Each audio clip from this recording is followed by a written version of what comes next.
What I learned as the years went on is that you could keep running from the pain and the reality of it, but no matter where you run to, you bring it with you. And eventually you have to sit with it and you have to cry and you have to deal with it. And I suppose when that reality kind of hit me, I definitely was in a stronger place to be able to sit and have a good cry. And I remember my doctor saying to me, sit and cry as much as you need to. But if a day comes that you can't stop crying, he said, come to me and then I'll help you, because you can't run from the pain. You have to sit with it and deal with it. Hello and welcome to our latest episode of Garry Talks. This week is a really special episode as Siobhan Carroll of Act for Meningitis, one of our chosen charities this year at GK Media, talks about setting up the charity 12 years ago following the death of her daughter Aoibhe from meningitis. And the importance of listening to this episode is to raise awareness for you and your loved ones of the signs and symptoms to look out for, as this disease affects not only children but young adults aged 16 to 24 and elderly people aged over 65 in our community too. 1 in 10 of us carry meningitis in the back of our throats, and it is one of the biggest killers of children in Ireland. Siobhan talks about how she started the charity and all the challenges they faced, but how it has helped her on her journey of loss and grief. She talks about trying to reach as many people as possible to educate and raise awareness of the disease, but also the importance of offering free support services in Ireland to those affected by meningitis. It's never easy to run a business, but running a charity, I think, is even harder, especially when you are relying on the generosity of the public and you are constantly having to innovate and create new concepts to engage support. This isn't an easy episode to listen to, but it's an important one, and it could possibly make a massive difference for someone in their life. So sit back and I hope you find some value in the following conversation. This is a GK Media podcast. Siobhan Carroll, founder of Act for Meningitis, thank you so much for joining us in studio and coming on Garry Talks. Thank you, Gary. I'm delighted to be here. Yeah, delighted to have you. And there's 2 main reasons why I was eager to get you on the show here today. One was I'm delighted that we set up a thing this year in GK Media as we celebrate 10 years that we wanted to give something back. And one of those things we wanted to do was support 3 charities in Ireland. And we put a call out there in January and we asked any charity that wanted a free promotional video made to promote the services, make people more aware of what they do, to fill out a short little sheet on our website. And then we bring in an independent committee to go through all the applications and select 3. And I'm delighted to say that Act for Meningitis was one of those charities that was selected. And when I was talking to you on the phone after, we informed you that you were one of the chosen charities, there is so much to your story, and there's so much about the history of Act for Meningitis and the journey of it. We realized that we wouldn't get all this in a short 3 to 5 minute video. And I said, you have to come on Garry Talks and talk. And the second reason is that what you do, like, you're the only charity really in Ireland doing what you do. And sadly, it's still causing so many deaths in Ireland, not only in young people, but in young adults and in elderly people. And I think if anyone listens to this podcast today and really hear the symptoms and signs to look out for, it can make a massive difference for someone else. That's a great win. Absolutely. Yeah. So that's enough of me talking because it's you. You're the guest. And the other thing I wanted to say was I think it's important as well for people to realise how bloody hard it is to run a charity. Yeah. So your charity is 12 years this year, Act for Meningitis. As I said, it's a national charity, the only one in Ireland. And meningitis is one of the biggest killers of children under the age of 5 in Ireland. So we're going to go back, if you don't mind. And I know it's never easy retelling this story, but if you can, take us back and tell us about your beautiful daughter, Aoibhe. Yeah. So first of all, I suppose where it all began and the reason why the charity is here is because in 2008, I was heavily pregnant and I was feeling unwell and I was at home, and during that morning, Aoibhe was 4 and Evan was in the house with 2 with their dad Noel. And I got her dressed, sent her off to Montessori, and I decided to go into the hospital because I was feeling really unwell with bad headaches. And they decided to keep me in for the night. Aoibhe, well, my mum collected her from the Montessori with Evan, and they went to Supermax that day, and they came home and life was as normal, I suppose, as anyone could hope for.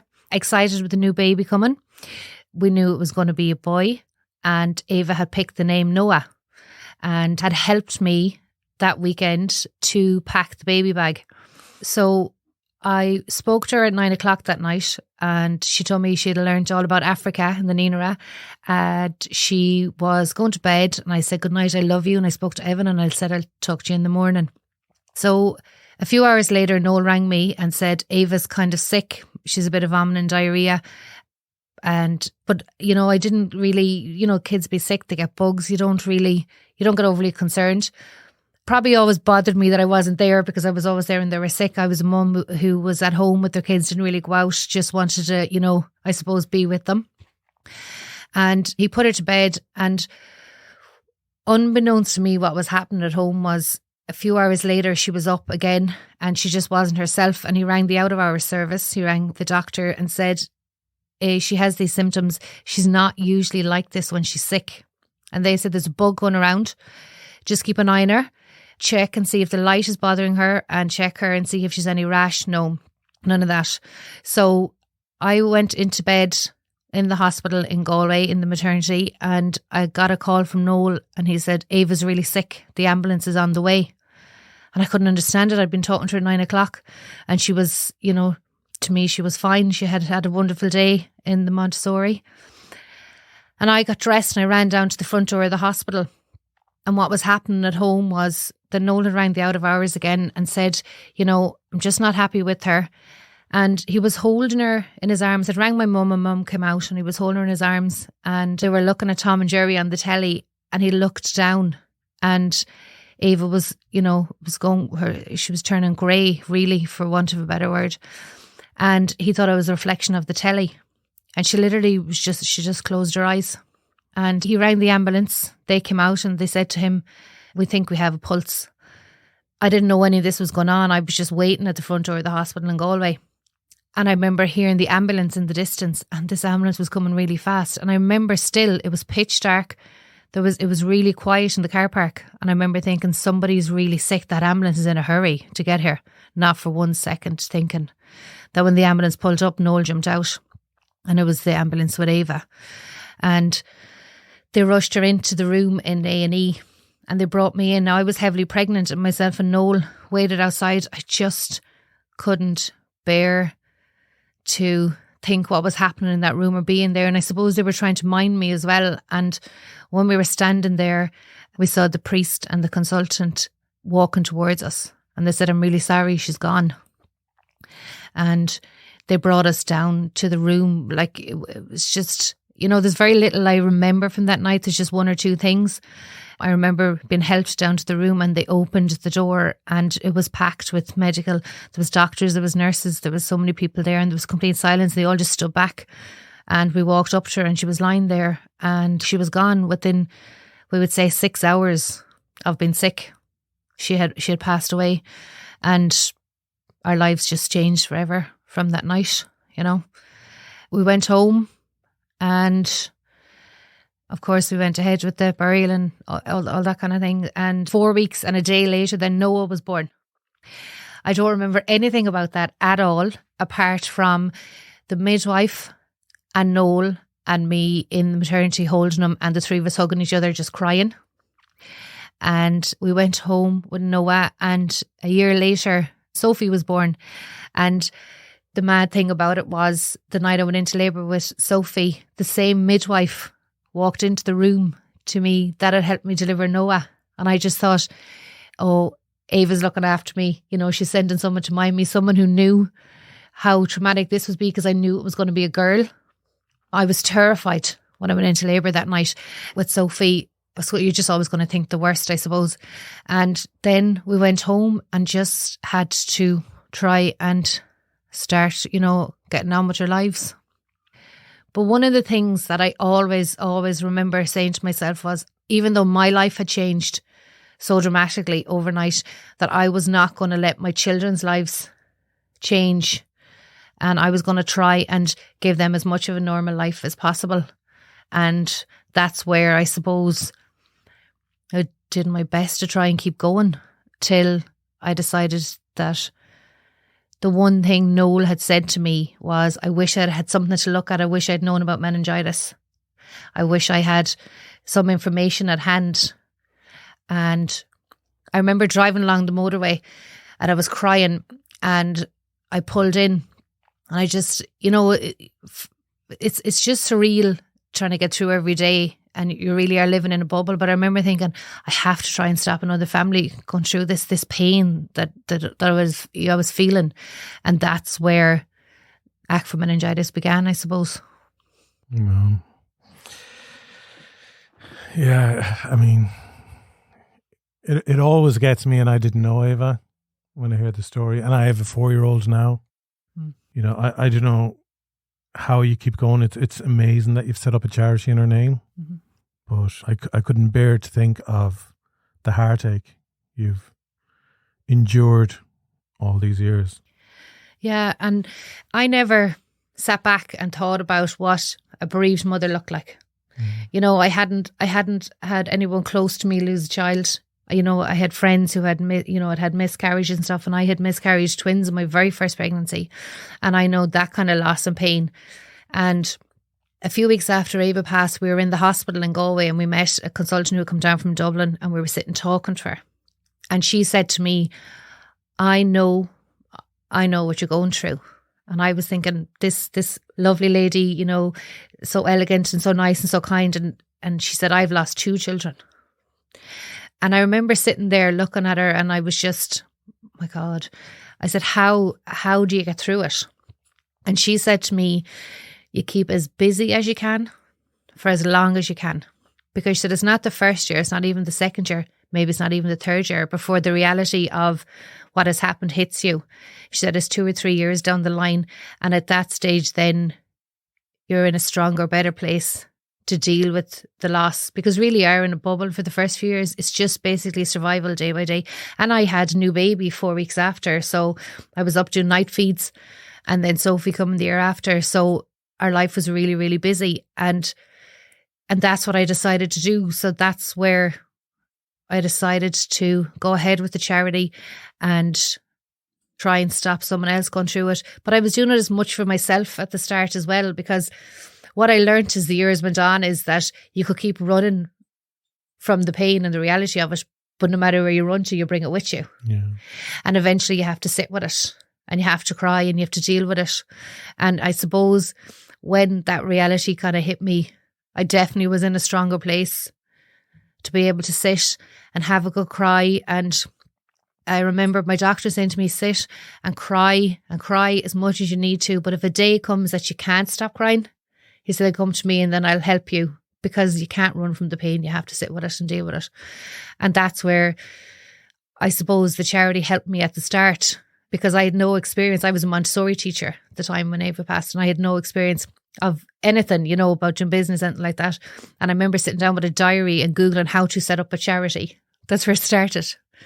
And that's where Act for Meningitis came from. So the ACT is actually the Aoibhe Carroll Trust. And we want people to act if they suspect meningitis. And Aoibhe loved rainbows. Our logo was a rainbow. And her favourite song was Somewhere Over the Rainbow. She always used to sing it. And even on sunny days, she used to say to me, how come there's no rainbows today, Mum? So our rainbow is a sign of hope. So after the rain, the rainbow appears. And after meningitis, we want to give people hope. So that's where it all began. And as I say, 12 years in July, the charity started out. Brilliant. When you're telling the story about Aoibhe in Noel's arms, and he was told by the out of hours GP to check for a rash and see was the light bothering her, and he had said no. I mean, I still think until now, obviously I'm wrong, that they were the only 2 symptoms you had to look out for. Yeah. The problem with meningitis is, first of all, the time is of the essence. And somebody with meningitis gradually over hours will get sicker. So you always, if someone is sick, you need to keep an eye on them. But the early symptoms of meningitis can present like flu-like symptoms. temperature, cold hands and feet, headache, vomiting. And the biggest misconception about meningitis is that there has to be a rash. And meningitis doesn't always produce a rash. Aoibhe had no rash. And if a rash does appear, you're at a really, really late stage and you need to get urgent medical attention immediately. And in our case, the strain of meningitis that Aoibhe got was so rapid and so quick. Within 6 hours, she was gone. Some people, it can be over longer length of time. It can be up to over 24 hours. But somebody gradually getting sicker over hours, and Nurofen, Calpol doesn't work. They're not usually like this when they're sick, is the way Noel always described it. And when she was sick, she was starting to start moaning a small bit, and she asked Noel where I was. And I think that's something that stayed with me for a really, really long time.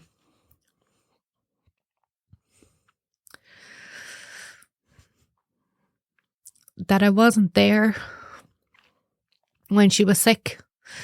And I know that Noel would have often said to himself, if I'd got her into the hospital quicker, if I had whatever, but I really, really don't think now, from all I know from the years with the charity, I don't think she could have been saved. And so through our work and the awareness and what we're trying to do is to make people aware of the signs and symptoms, what to look out for, trust your instincts, your own child. If they're not usually like this when they're sick, go get medical attention. If you're not happy, get a second opinion. Your own child. And all my awareness talks I do around the country, and I do a vast range of different awareness talks to paramedic, to pharmacy training, to secondary school students, all different talks. Your own child, you're not usually like this when you're sick, and to get medical help because it can save a life. And people also aren't aware that babies and children up to age 5, 16 to 24-year-olds and over 65 are the highest risk age groups to contract meningitis, but actually anybody of any age can get meningitis. So there's not one person in this country that doesn't need to know about meningitis, and making yourself aware and being assertive really could make such a difference, And sadly, there was some young adults in college that passed away just before Christmas. Recently, there was 4 young people, 18 and 19-year-olds, that passed away between October and December last year. So there has been, for the 2 years that we were kind of all locked away with COVID, you wouldn't have seen many cases of meningitis because it's airborne. So it spreads through coughing and sneezing. And of course, nobody was mixing in the country. And now that everyone's back and life is back to normal and students are back in college and children are back in creches and stuff like that, you would see the cases appearing again. But it was so heartbreaking to see, 4 young people's lives been lost last year to meningitis. And there's 2 different types of meningitis. There's bacterial and viral, and there's been a massive increase in cases of viral meningitis. So people mixing again and probably not having built up immunity over the last few years, 2 different things. And that's why we're seeing these cases coming back again. So it's more important now than ever that people are aware of what to look out for, and ensuring their children's vaccinations are up to date are really, really important as well, to give them a fighting chance.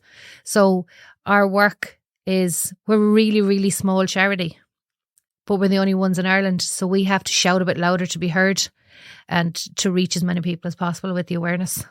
Aoibhe was in Montessori that day. Mm-hmm. So did anyone in her Montessori class contract meningitis that week? No, nobody. So what happens is that the public health will get involved, and so everybody that was in the class with her had to go and take a tablet, there's a tablet out there to take, and there was no one else. There was no one else that had contracted it. And what's the tablet do? It's like a prevention to stop, getting the meningitis. There's a tablet you can get if you've been around somebody. All right. Yeah. That's just that. Is that through a GP or is that through a pharmacy? The public health have to do that. They wouldn't do it on every case. It depends on the strain that the person would have got. So that's done, I suppose we would say, discreetly in the background if someone passes away. So that happened.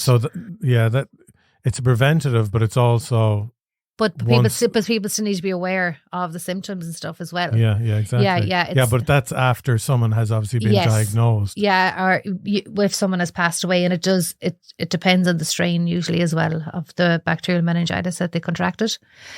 But it's extremely rare for two people, in one setting or something, to have meningitis. They say it's like winning, the lotto, the chances of the odds of someone else contracting it is extremely rare. So, but obviously as a precaution, that's what usually happens, depending on the strain. So that's what usually happens in a case when someone's passed away. And was hers bacterial or was it? Hers is bacterial, yeah. So bacterial. She contracted pneumococcal meningitis, and she passed away in the April of pneumococcal, and the pneumococcal vaccine was introduced into Ireland October of that year then. So what if? Can every child... That's all available now. It's available in the National Immunisation Schedule. All babies will get that. Okay. So that vaccine's out there. That came in 2008. Like, I remember when I was talking to initially on Zoom a few weeks ago, and I was telling you, our story with our now 9-year-old. When she was 6 months old, I came home from work. We say work in inverted commas because I just set up GK Media, so I was trying to get into some sort of pattern and find business and so on. But I came home around lunchtime, and my 9-year-old daughter, now was 6 months then, was kind of lying across the kitchen table in her seat, in her high chair.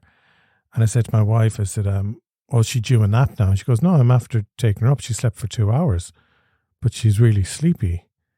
I thought, that's weird. Like, usually after 2 hours, they're hyper after getting their siesta. And as first-time parents, you're just, like, I pity anyone. Like, it's so not easy being a first-time parent. And there's just this fear of being the overreactive parent, the hypochondriac parent, because everyone will always say, they're grand, that's normal, it's fine, don't be overreacting, it's grand. You have this kind of sense of judgment of you all the time. And I remember we were there and we were pondering, will we just see how it goes? She doesn't really have much of a temperature. Maybe she's just run down or tired at the moment. And I remember taking her up out of her high chair and putting her in my arms. She used to love going in my arms when I was able to lift her back then. Yeah. And her head just flopped on my shoulder. And I said, Kiara, this isn't right. I said, we need to do something. And we're lucky that the hospital is only 3 or 4 kilometers away from where we live. But I remember the journey of putting her in the car. And I was saying, my wife sat in the back with her, and I said, keep her awake, keep her awake, keep her awake. And that drive to the hospital, that felt like an hour, even though it was probably only 5 minutes or so. And then there was a little sense of relief when we got there, and they took her in straight away. So I was like, oh, grand, everything's fine. But the next minute they stripped her down, and they were twisting her and turning her and everything. And I just remember it was chaos. There was a medical team around her, and it was pure chaos. And I said, what's going on? Because in my head, she was just a little sleepy. I said, what's going on? They said, we're checking her for meningitis. And then I could just feel like the earth open up from under me, and I was gobsmacked. And thankfully, it wasn't meningitis. They never actually got to the bottom of what it was. And the thing was just some sort of infection.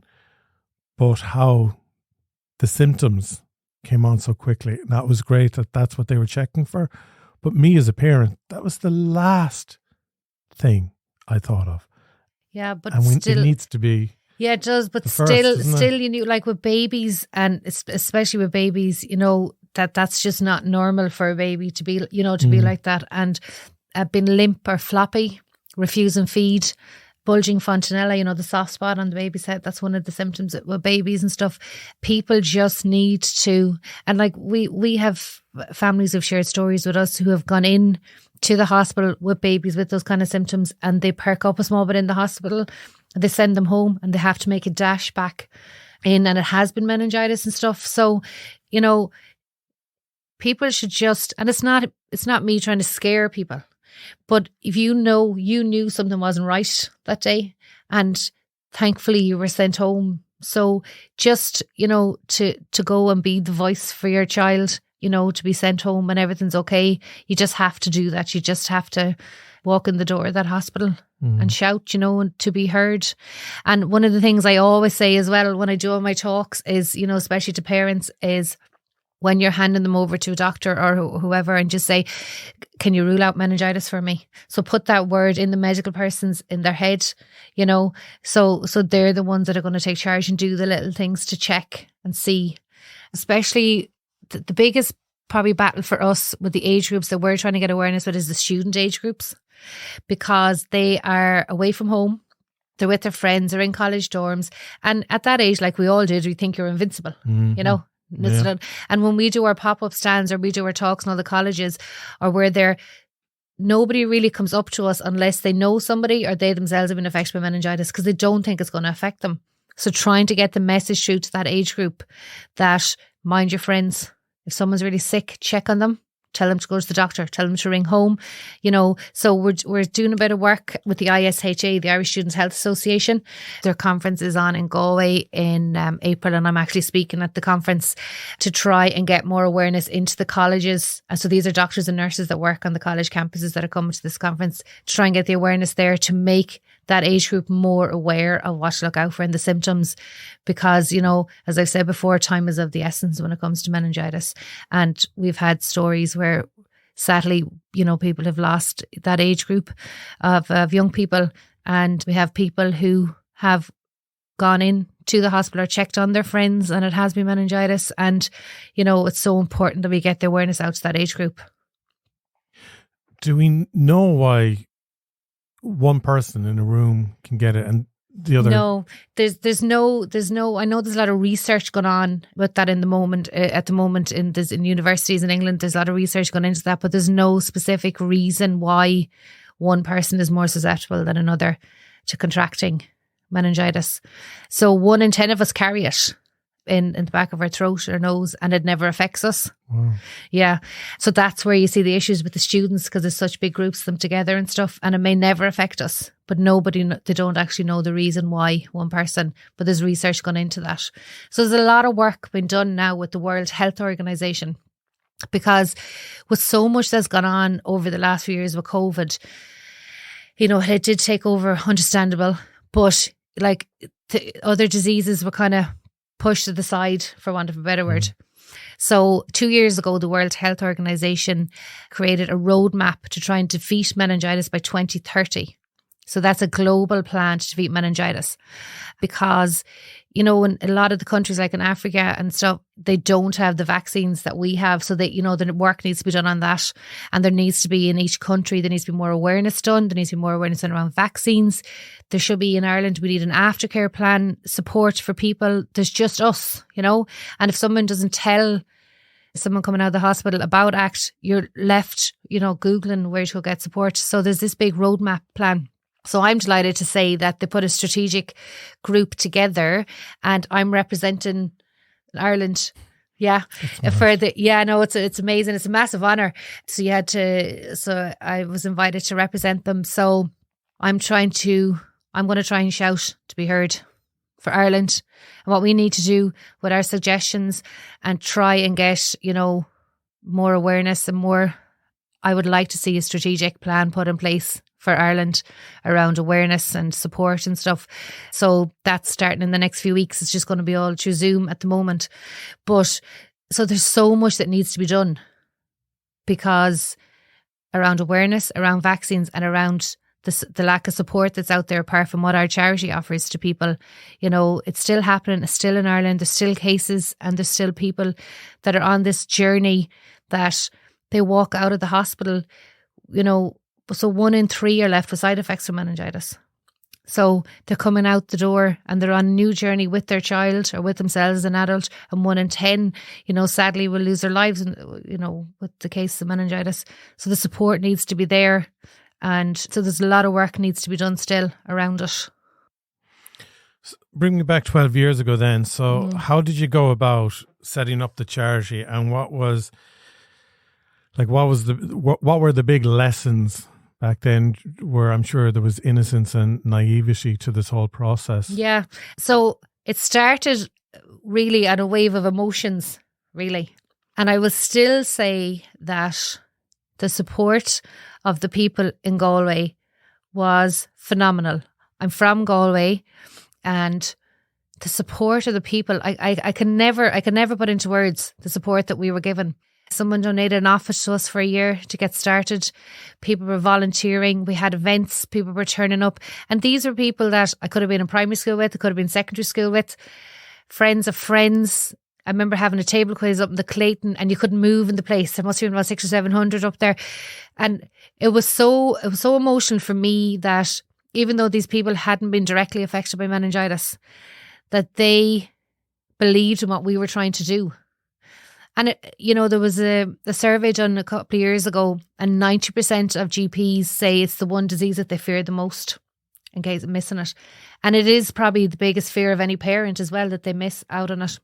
So everybody that were supporting us and still support us, they still support us. They still come to our Strickleys. We have our ball.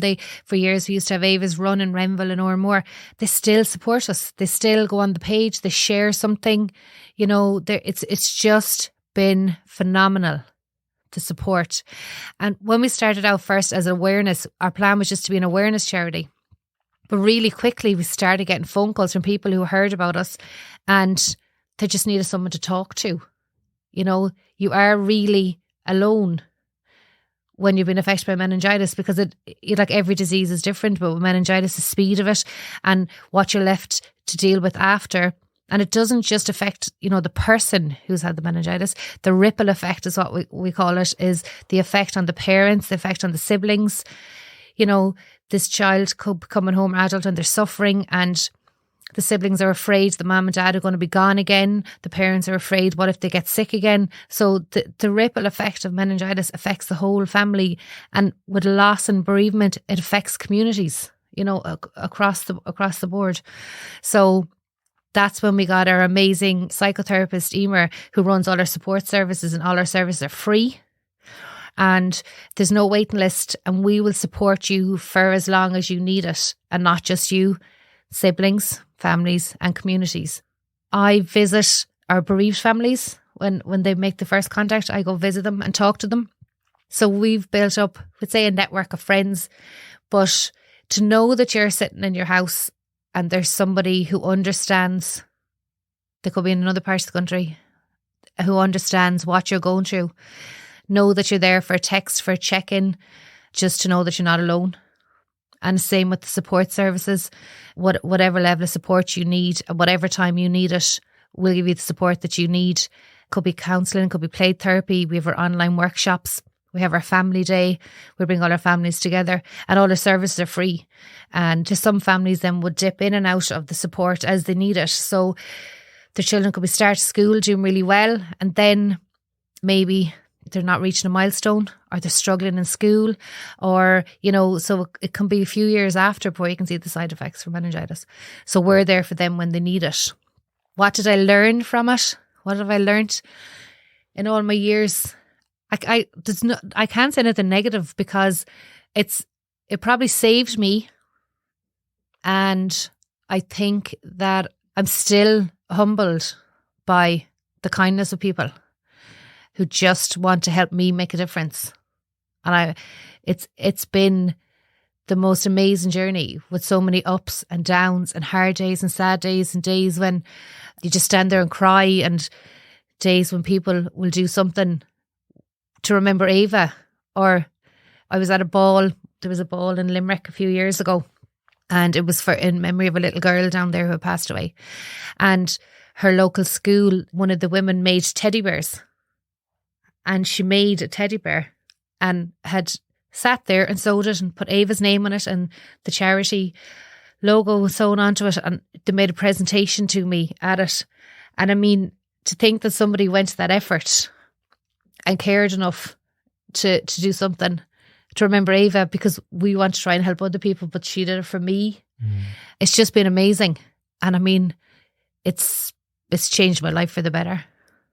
It really has. And it's helped me on my journey, I think, through loss, grief.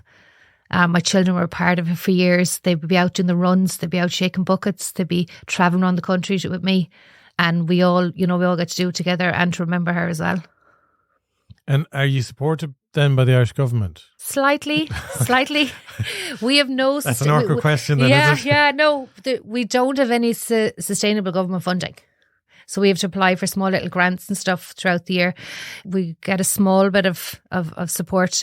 The majority of our funds and stuff is all raised through community fundraising or events that we'd organise ourselves.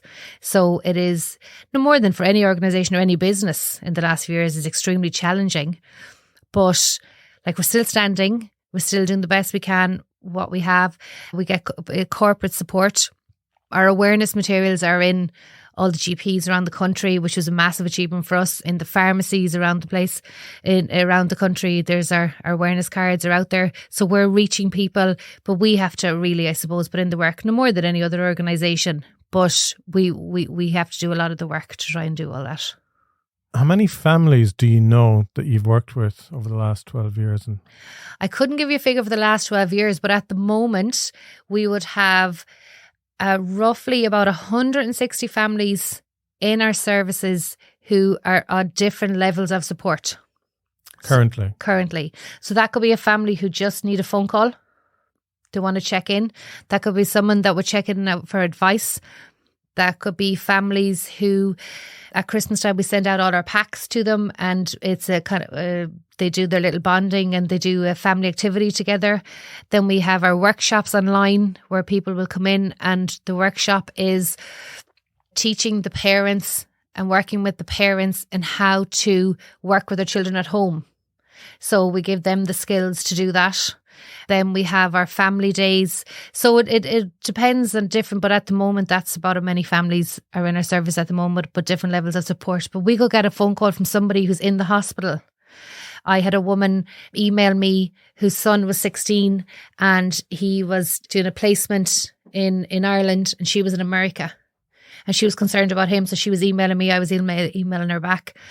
She wanted advice, wanted help. So it's all different types of levels of support. But was he in hospital or? Yeah, and then he was staying in a house. And he was diagnosed? It was with viral. So she needed advice and help because she was so far away. So we were emailing over and back, and I would be talking to the consultant that's on our board, getting advice and help for her. So we kind of work together. So it's all different types of level of support. And when you say that you do work with children, is that play therapy for children with meningitis or children who lost a sibling? Anyone that needs it. Often it's siblings as well who've been affected and they can get the play therapy as well. And then we've counselling services, phone call, whatever kind of support is relevant to the family that they needed at the time. So it's a wide range of support. Yeah.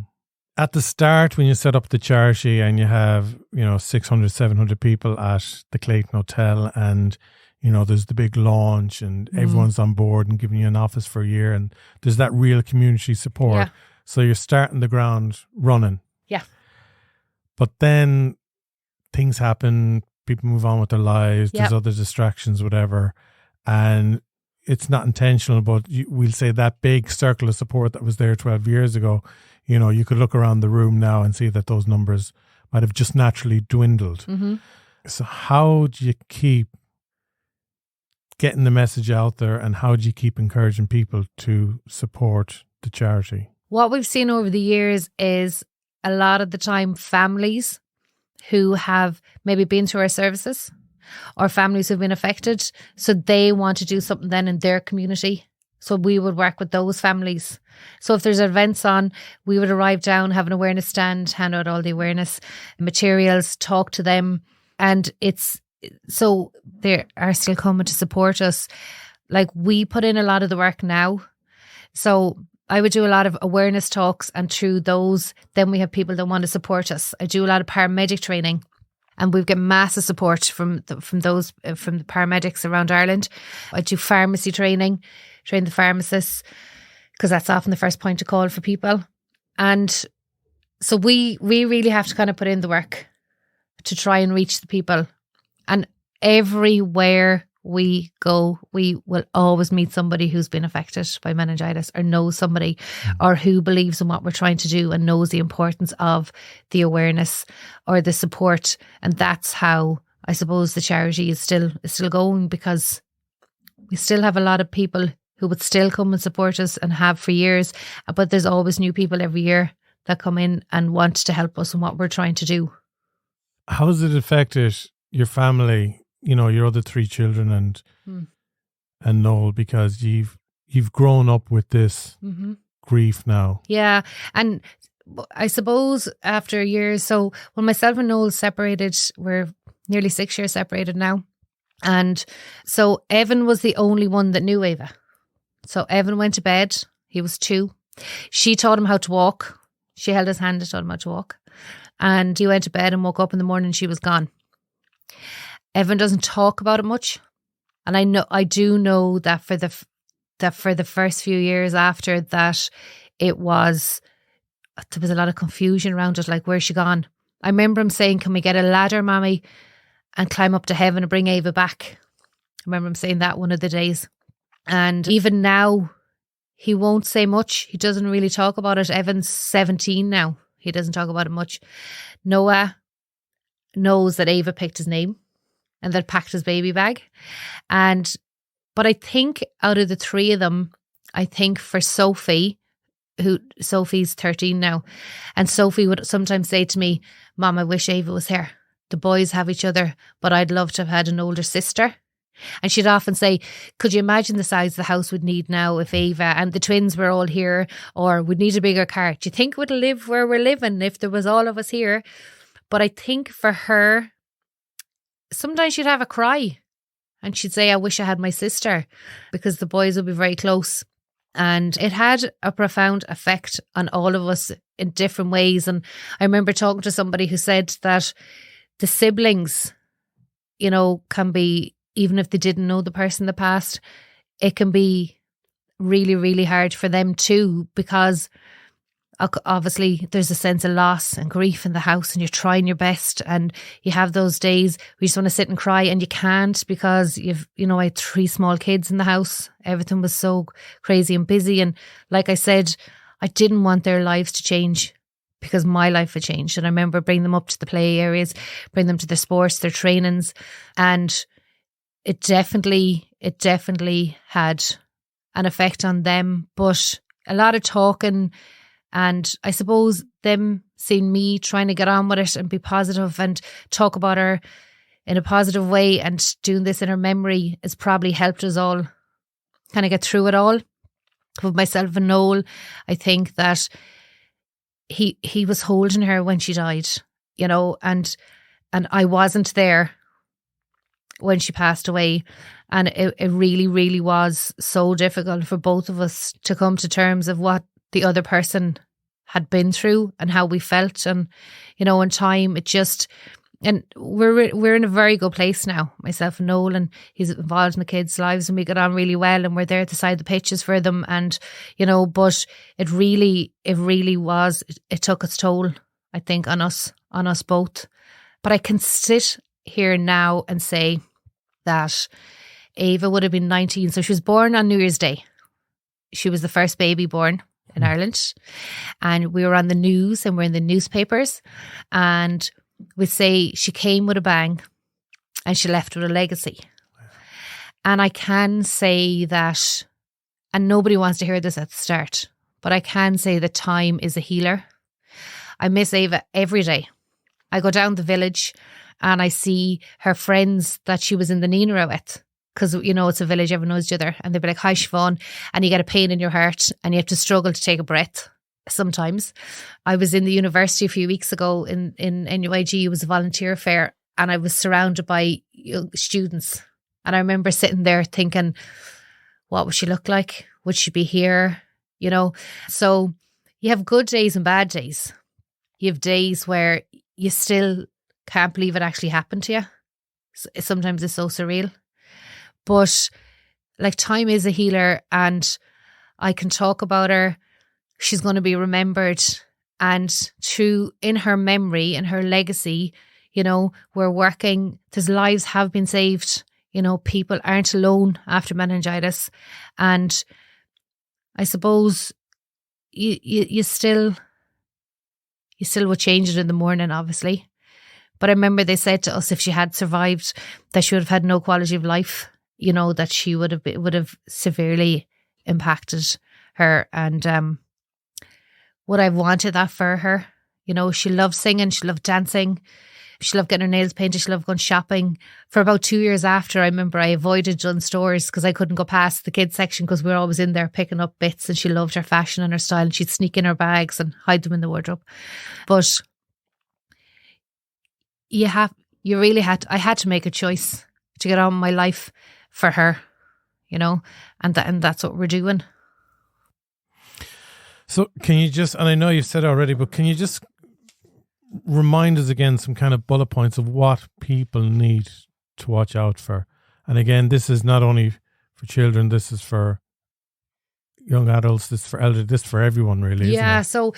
So if you're talking about babies and small children first, so babies and children up to age 5, but especially up to age 1, but up to age 5. So refusing feed, kind of little jerky body movements, bulging fontanella, which is the soft spot on top of their head, not like being held, fever with cold hands and feet.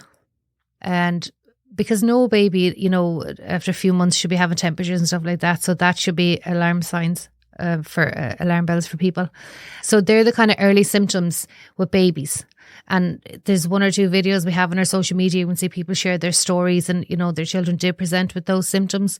And then, of course, the rash, which is the sepsis, which does appear but may never appear, and if it does appear, it's at a very late stage and you need urgent medical attention.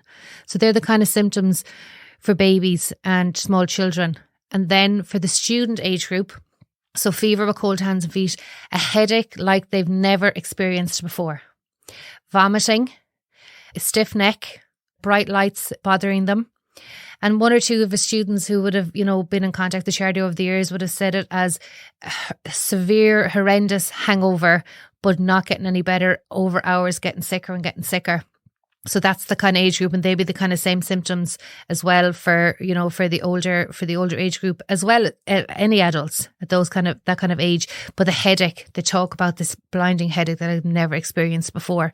And of course, again, the rash that may never appear. So for years, you would have seen the pictures where you get the tumbler and you rub it over the rash, over the glass or over the rash. And if it doesn't disappear, then that's very serious. And that's when you need to get medical help. But people need to remember that anyone of any age can get meningitis.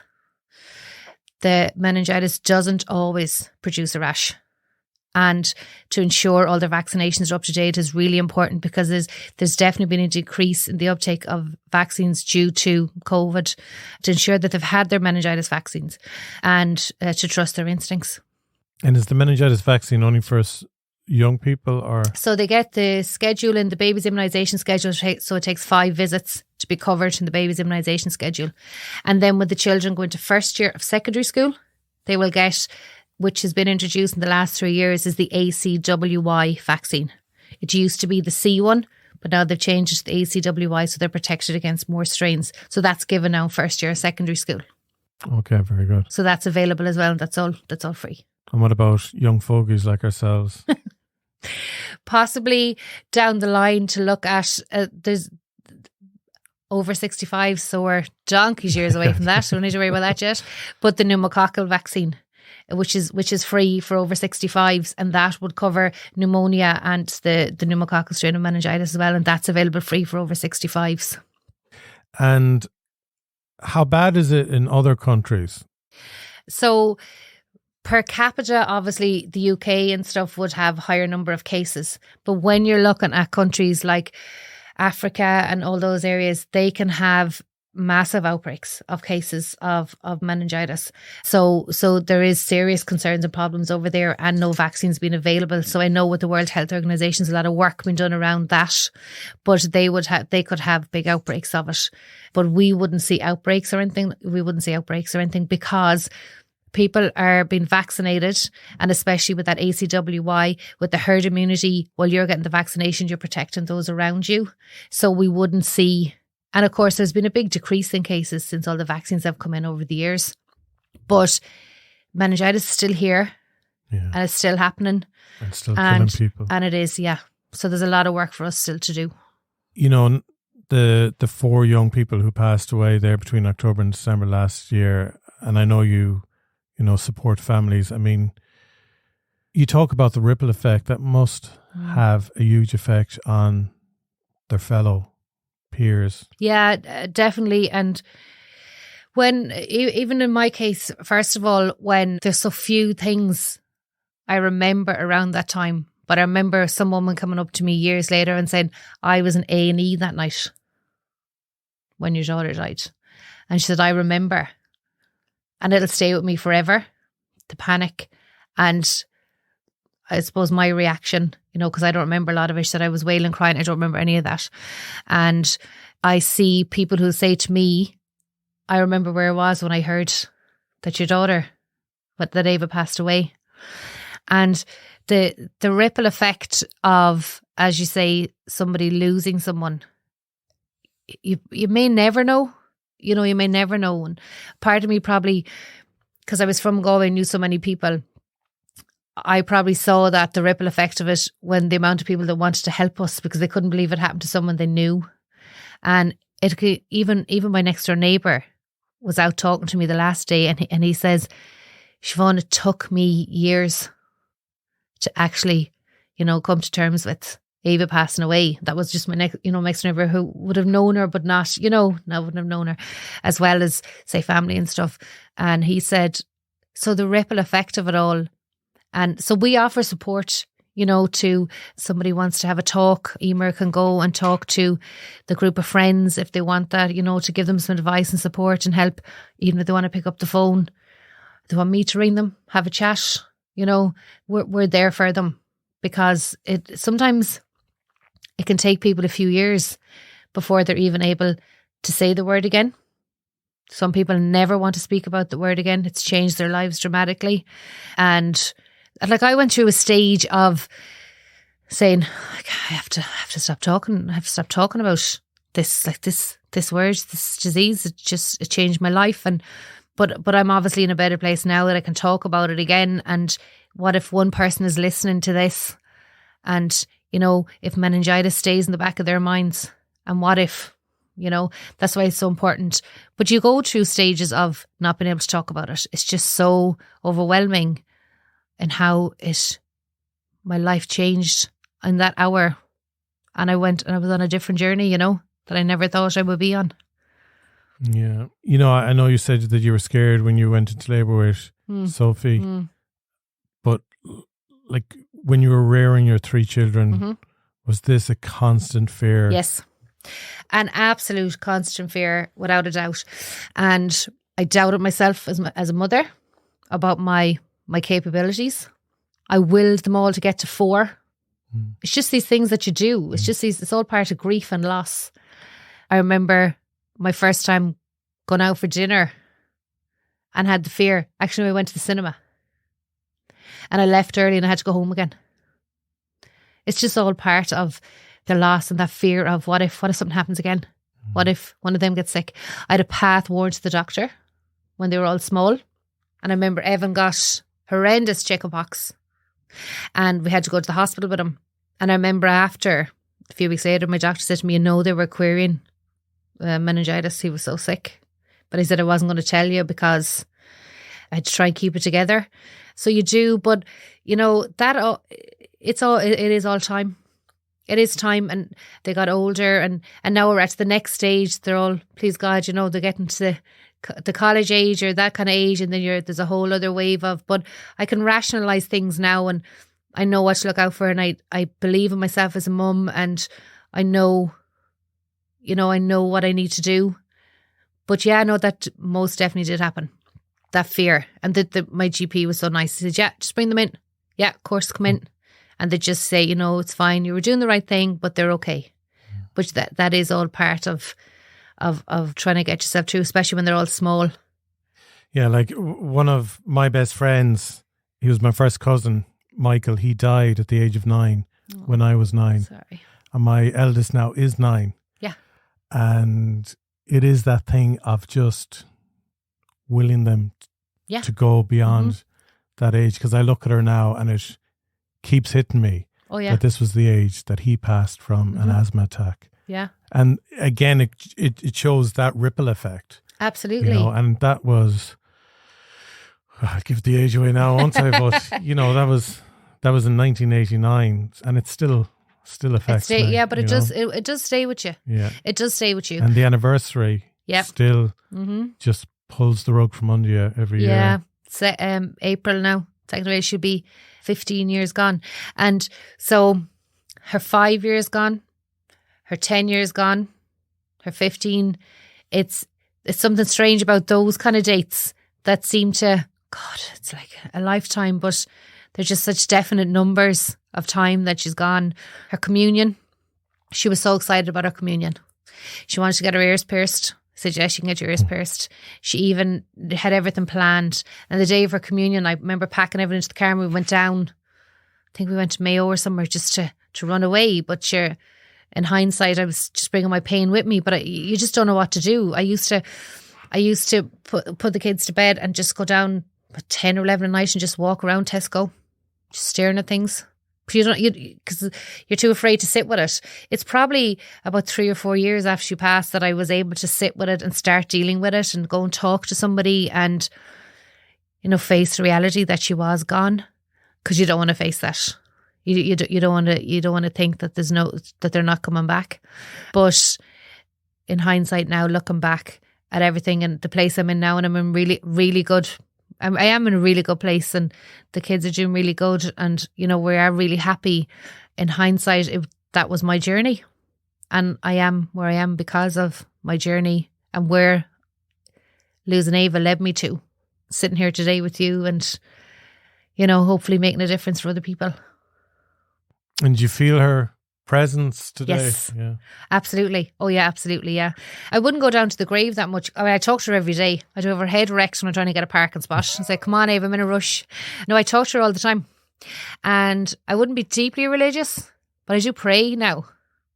And I always light a candle. I always light Aoibhe's candle. If somebody's anything going on, I just say, I'm lighting Aoibhe's candle for you. But I would talk to her. Yeah, I do. And I feel her around me. Absolutely. And I think she is my gut instinct. My gut has never done me wrong in my choice of decisions I've ever made in my life. And I believe it's her guiding me. And for the first 2 years, everywhere I look, I would see feathers everywhere. Like, I believe in all that. I believe that she's in a much better place and that she's waiting for me. And can you imagine that day when we're back together again? But I need to rear my other children and get them on their road. And my day will come when she's going to be there waiting for me. Will she be 4? I don't know. I often wonder about that. But I know that she's definitely guiding me and minding me. And she hasn't done me wrong. She hasn't done me wrong. Yeah. For now, Mommy's on a mission to help others. Yes, absolutely, yeah. So if people want to get more information about the signs, the symptoms, and even the events that you have coming up, and maybe if people are going for a walk at the moment, like it's great. I've gotten such beautiful feedback from people, especially during this series of Garry Talks, where they're living overseas and they might be from Ireland or have grown up in Galway years ago. Now they're living abroad, living the high life. Yes. But they love listening to the podcast when they're out going for walks or runs or drives or whatever. And I think if you are in that space at the moment, that maybe you could just, take 30 seconds out after listening to this podcast and maybe think about, is there something that I could do, or maybe get my friends together or my colleagues together where we can do something that'll be fun, but also raise some funds for Acts for Meningitis. I think that'd be worth thinking about. Yeah, absolutely. And so if anybody wants to get in touch, even something as simple as our social media is really busy, messages on the charity page, on Twitter, on Instagram. We're rounding up all the women this year for the Women's Mini Marathon. We're going to have a bus going up from Galway or wherever people want to join us. Or if people would like to do something themselves, be it, do a small little walk, we send out our awareness cards and a t-shirt and just get the awareness, take a photo, share it on social media. The simple, do you know about meningitis? Those kind of things. The awareness is as important as the support, if not nearly more important. So people wearing our tops. I often see people out running from the runs we had for years and they're remembering Aoibhe tops. So if people want to get involved with the charity, we'd only love it, and we'll travel anywhere and we'll support people in what they want to do. And I remember years ago, a family had come across our page and they had lost their daughter. I think they were in Canada or somewhere, and she loved rainbows. And we sent over some of our stuff and they took a photo and they were so proud to, to be doing something over there. But, and being a part of Ireland and what we were trying to do. So it's really important. I suppose I want people to know that we're so grateful for any kind of support because, as I said, we're a small little charity, but with a large heart and a very loud voice that really, really needs to be heard. And just before we wrap up, just talking about marketing, I mean, what has worked for you in getting the message out there? Radio interviews. Our new video that's coming soon, everybody, from GK Media. Our social media is really, really strong tool. A simple please share, has really worked. And trying to get articles and stuff into the newspapers. But our social media, our Instagram and our social media is really, really, really worked for us. And between all of them, because for me now, Facebook is flatlining at the moment. Instagram and Twitter. Instagram does be very, very busy. If people just want to give us a follow and even share what we're trying to do. The awareness is as important as supporting us. That's just as important. And if people want me to come and do talks, I do talks. We can do them online through Zoom. I can travel. I've been to Ballinasloe. I've been to Dublin. I've been everywhere doing the talks. I've done talks to 2,000 people in big corporate settings to 5 people in a room. But each area is important as the next. So I'm happy to do that talk and can keep it for 20 minutes. Few, questions if they want, and hand out our awareness material. Take our little awareness cards that we have home, fold it up, put it in your wallet, put it in your purse. We have a new website coming in the next few months, and it's going to be suitable for people of all disabilities. So that's going to be really active and really busy as well. And we have a new web app coming that people will be able to download in a few months as well. And with a click of a button, you'll be able to get the signs and symptoms of meningitis. So we'll be sharing all that to get people to do that. So no matter where they are in the world, they can just click on this button and they can get the signs and symptoms and, act if they need to, no matter where they are. So that's all in the pipeline. And what is the big kind of long-term goal? Because in one way you probably would love if you could wrap up the charity in 10 years' time that there's no need for it anymore. Yeah. But the reality is that it probably isn't a realistic thing either. It probably isn't, because a few years ago, new strains appeared in Ireland. So our dream would be to have an Ireland where no lives are lost to meningitis. But that's a long way off. Because, as I said, new strains appear, and then you could have a year or two where there wouldn't be a massive amounts of cases, and then another year where you could have them back again. So that's the problem with meningitis. That's the plan of the World Health Organization. It's a massive, massive undertaking to try and defeat meningitis by 2030. But that will be a dream for us to have, say, eradicated, for want of a better word.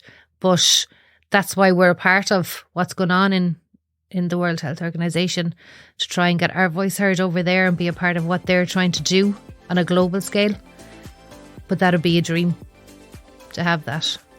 Siobhan, thanks for joining us on Garry Talks. Thank you, Garry. It's a pleasure. Thanks again to Siobhan for sharing her story, but also for the amazing work that she and her team are doing around Ireland. For more information about Act for Meningitis, head to their website, actformeningitis.ie. And if you can support them in any way, please do. Thank you for listening to Garry Talks. And as always, you can support the show by telling your friends about it. And you can connect with me directly by following Garry Talks on Instagram, LinkedIn, or TikTok. Have a great week, and I look forward to talking to you again on Friday for a short bonus episode of Business Bites. Take care.